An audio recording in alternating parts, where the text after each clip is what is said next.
Hello, everyone. I thought I would just try and finalize the last part of the training, about how to support people in the bone breathing process. And I realized after I'd finished the training, I didn't really go into too many details. And so I want to address that. So this is like a bonus video for all of you. Okay. So the number one thing that I want to talk about is a very unconscious it's usually unconscious in people in that the bone breathing technique itself is the solution for the person, right? It's a very powerful approach. It deals with many things, but you have to flip inside yourself the understanding that the solution is actually the person connecting back in with their own resources or back in with their own soul, right? And so it's not the technique per se, right? And you have to be really clear about that in your heart, right? If you're going to be a bone breathing facilitator, you have to be really clear that it's not the power of the bone breathing technique that does the healing, it's the reconnecting of each individual person back to their own power, to their own soul, to their natural intelligence, right? So that's the first thing. That's the first thing that you really need to investigate within yourself. Like, is that something that's very clear for you, or do you really believe that the bone breathing is the solution to everything, right? So you have to be really careful with this, right? Of course, it's a very powerful approach, but it's not what does the healing, right? What does the healing is the connection back to the self. So you've got to be really crystal clear about that inside yourself and make sure that you're following that in your own life, right? That you realize that it's not whatever it is that you do, but it's the ability to connect back to the, the source of your power, which is coming from your soul. Okay, so that's number one. Okay. Number two is to really review and understand those first two stages of healing. They're actually the ones that everyone is dealing with, whether they have very intense trauma from their past or they're doing their best to resolve something that's happening in the present moment, right? So every one of us at some stage are in that first level where we're aware we have symptoms and we're aware that something needs to change, right? And so the more you can understand that in yourself and really honor that in yourself, the more you're going to be able to do that for other people, right? And so it's very important you study those those modules, right? The six conditions for healing, but also the four stages of healing, or we can say the four stages of getting more in touch with your power or more in touch with your soul, right? That's the way to really look at it, right? So if you understand that, if you understand those first two stages, and you can honor that in your own life, then of course you're going to be a much more effective facilitator, right? Because you're speaking your truth, so to speak. You're walking your talk, all right? And so it's one of the hardest things, right? Is that second stage, like to go into the unknown, to trust your soul's intelligence, right? Which doesn't always match with what your mind thinks should happen, right? Okay. And so understanding these two as a natural process, that's the natural process of evolution.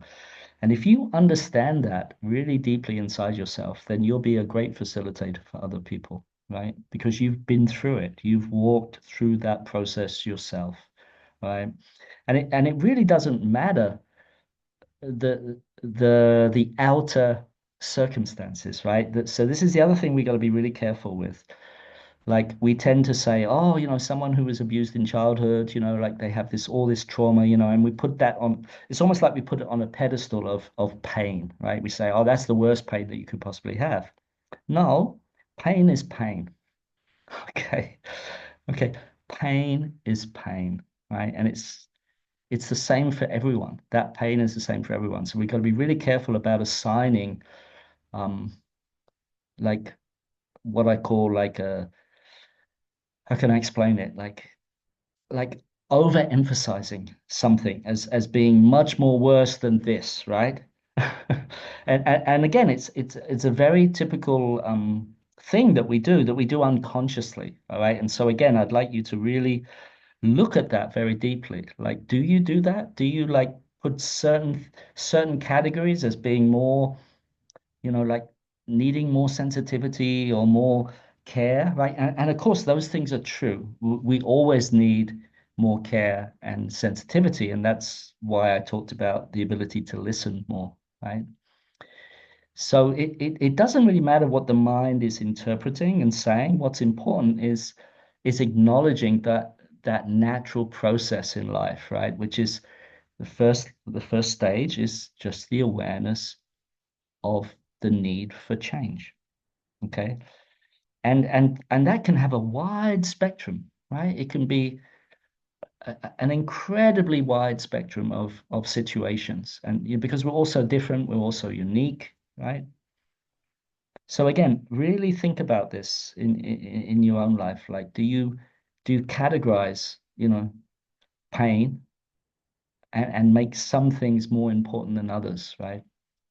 And it's very simple trap to fall into, right? But basically, if you can like reframe all of that back to the first stage of healing, which is symptoms, rising into awareness, and the need for change, and the need for evolution, the need to move forward in life, right? And if you understand that very deeply, then you'll be able to serve everyone who comes to you, no matter what they're dealing with, right? Because probably for the first time in their life, they're going to be heard, right? They're going to be really listened to and really heard by you because you've been through that process yourself and you know how confusing it can be.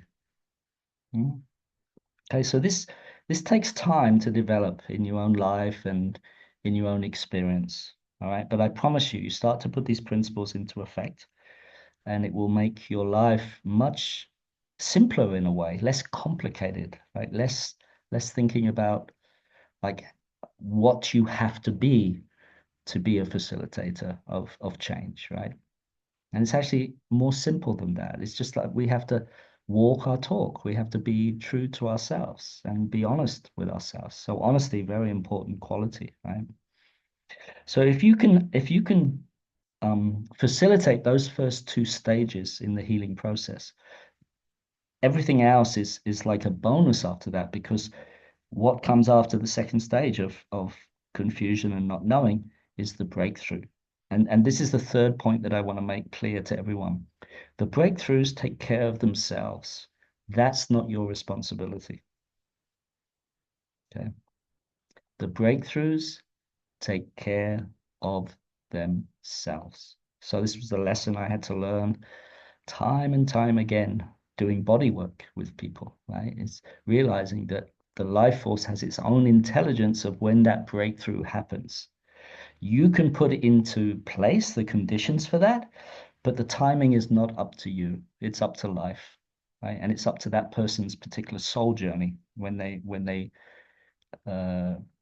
they're ready for that breakthrough, when they're ready for that denial, because we push down those very painful things. We we deny them because they're too painful, and we don't have the support process in place.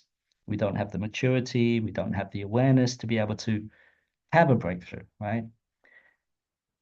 I mean, if we did, right? I mean, we would all be ev evolving very fast, right? And just everyone would be like, "Oh yeah, I know how to do it."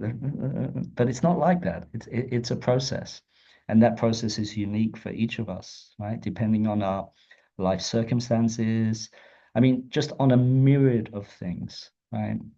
So these are the principles that I'd like you to really hold in your heart when it comes to facilitating others. I hope they're really clear and they make you think deeply about life, and about the intelligence of life. Okay, so that's what I wanted to add that I didn't really cover in the last module. Thank you.